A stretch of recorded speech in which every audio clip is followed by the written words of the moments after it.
Alors, concernant l'environnement, alors nous sommes très attachés à la qualité de vie à Saint-Jean-de-Vélas, comme je l'entends tous mes camarades candidats. Nous sommes attachés à la qualité de notre air, de notre eau et de nos sols. Nous serons vigilants sur les pollutions atmosphériques, routes, autoroutes, incinérateurs à venir, sur les analyses de l'eau qui actuellement ne sont pas ciblées et ne sont pas assez précises, je pense au PFAS, et au maintien de nos sols en stoppant toute artificialisation.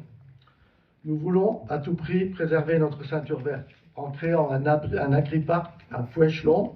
Et je rappelle à M. Van Lezel qu'avec Saint-Jean Environnement, nous avions proposé à la commune de travailler dessus. Ça a été refusé. Bon, ils ont changé d'avis. C'est bien. Très très bien. Et nous créerons donc cet agriparc à Fouechelon ainsi que des jardins familiaux à la Flammade. Parce que ce qu'un PLUI a fait en 2020, c'est-à-dire sortir ces terrains de l'urbanisation, un PLUI demain peut les remettre à l'urbanisation. Il faut donc que nous sanctuarisions ces terres. Il ne s'agit pas de dire on va faire. Il faut avoir des projets qui sanctuarisent ces terres pour que dès le prochain SCOT, schéma de cohérence territoriale, qui est le document préalable au PLUI, nous puissions bloquer ces terrains parce qu'actuellement, dans le SCOT actuel, ils sont toujours à l'urbanisation. Donc rien n'est gagné. Nous lancerons dès le début du mandat un débat citoyen contradictoire sur l'incinérateur à plastique qu'on nous prévoit à nos portes, suivi d'un référendum municipal afin de porter votre voix à la métropole. Ce n'est plus les élus communautaires qui iront voter comme courant ce mandat en leur âme et conscience et on n'a jamais su quel était leur vote, ils n'ont jamais rendu compte de leur décision. Nous porterons votre voix au Conseil communautaire. Nous créerons une maison de santé pluridisciplinaire avec les professionnels de santé. Et si les effets d'augmenter le nombre de généralistes ne suffit pas, nous irons jusqu'à salarier des généralistes. Sur la moisson, je suis content d'entendre que tout le monde s'occupe de la moisson. Mais qui a signalé les activités illégales en bord de moisson? Qui a entamé les procès si ce n'est pas Saint-Jean Environnement il y a plus de 15 ans? Si nous n'en sommes pas arrivés à la fin, c'est par l'inactivité et l'inertie de la municipalité actuelle. Nous revisiterons l'opération immobilière des Roudères, car nous pensons qu'elle est un petit peu trop dense, qu'il y a trop de logements prévus et pas assez d'espace vert. Donc nous la revisiterons parce que rien n'est défini dans le PLUI actuel. C'est une opération en attente. Nous impulserons la rénovation énergétique et thermique des bâtiments communaux, en commençant par les écoles. Nous installerons des panneaux photovoltaïques sur tous les toits communaux de Saint-Jean-de-Vélas afin de créer une boucle d'autopartage solidaire où tous les Vélasiens pourront se connecter et ainsi bénéficier d'un prix stabilisé de l'énergie, alors qu'on voit qu'il a tendance à monter, prix stabilisé et surtout à bas coût. Quand cette boucle d'autopartage sera en place, on pourra l'étendre à des privés qui rejoindront ce système d'autopartage de l'électricité. Enfin, si j'ai le temps, en termes de nouveaux équipements, je passerai rapidement sur le nouveau gymnase de Roquefret. Nous sommes totalement d'accord. Je me demande même pourquoi il a été fait dans la mandature précédente. Bon, c'est comme ça, je n'insiste pas. Mais c'est évident, 8000 habitants de gymnase, 15 000 habitants, il nous faut le 3e gymnase polyvalent. Mais comme nous sommes très attachés à la culture comme vecteur de cohésion sociale, nous implanterons au centre de la ville un tiers-lieu culturel adossé à un petit cinéma, parce qu'il nous semble que c'est un élément culturel qui manque à Saint-Jean-de-Vélas.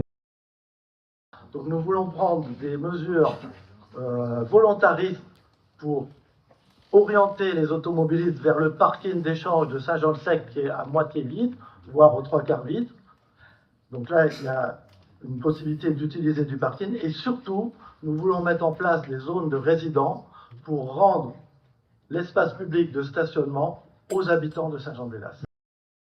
Donc la tranquillité publique est un réel enjeu pour le bien vivre ensemble et une préoccupation majeure de l'ensemble des Vélasiens. C'est donc un sujet important que nous prenons à bras-le-corps. Le constat actuel n'est pas bon. Vous l'avez signalé, plus de 80 faits pour 1000 habitants pendant un an, sur un an. Et ce chiffre est plutôt en augmentation. Donc il y a une réelle problématique. Et pourtant, sur Saint-Jean-de-Vélasque, nous disposons déjà d'une police municipale avec 11 policiers municipaux, 3 agents de surveillance de la voie publique et une gendarmerie comportant 22 gendarmes. En plus, se rajoutent à ces forces 61 caméras de vidéosurveillance. La difficulté de la vidéosurveillance n'est pas le nombre de caméras, mais plutôt le visionnage des bandes enregistrées, qui pose un réel problème et de réelles difficultés. Nous souhaitons être reliés au futur hôtel de sécurité de la métropole qui sera basé à Selle-Neuve. Et si cela n'était pas possible pour des questions techniques, nous travaillerons en coopération intercommunale, car il est impossible qu'une commune comme Saint-Jean-de-Vélasque, sauf à un coût exagéré, puisse financer son propre centre de visionnage. Notre action sera surtout essentiellement basée sur le renforcement de l'îlotage, en soirée et de nuit, mais de manière aléatoire. Nous ne faisons pas comme M. Deprez qui annonce les jours et les horaires où la police sera sur le terrain. Ainsi, les futurs délinquants sauront quel jour il faudra sortir. Nous travaillerons de manière aléatoire. Pour cela, nous prévoyons le recrutement non pas de 5 policiers municipaux, parce qu'il y a un coût, M. Deprez, mais de 3. Nous avons évalué que cette possibilité de renforcement de l'îlotage pouvait marcher à 3. Nous n'oublions pas le volet de la prévention et de l'éducation auprès de nos jeunes, centres de jeunesse, écoles, collèges, parce que c'est en prévenant qu'on guérit. Il n'existe pas d'hommes ou de femmes providentiels. Je ne dirigerai pas cette commune seule, je m'appuierai sur le collectif védasien élargi. On ne peut pas diriger seul, sans écouter, sans rechercher le consensus. Nous portons une parole libre, indépendante de toute pression extérieure. Comme le débat vient de le montrer, de façon évidente, nous avons déjà gagné le combat des idées. De quelles idées je parle? Des idées environnementales, écologiques. Tout le monde a fait un concours de savoir qui était le plus vert ce soir. Je me sentais très seul. Je me disais, qu'est-ce que je défends? Ils sont tous devenus plus écologiques que moi. Mais il ne faut pas parler, il faut agir. À vous maintenant de choisir un chemin différent, un chemin que je vous propose. À vous de préférer l'original aux copies. À vous de nous placer en tête du premier tour, car nous saurons vous écouter et ouvrir notre liste en fonction de vos votes. Merci, monsieur. En un mot, votez Philippe Hippert avec le collectif védasien.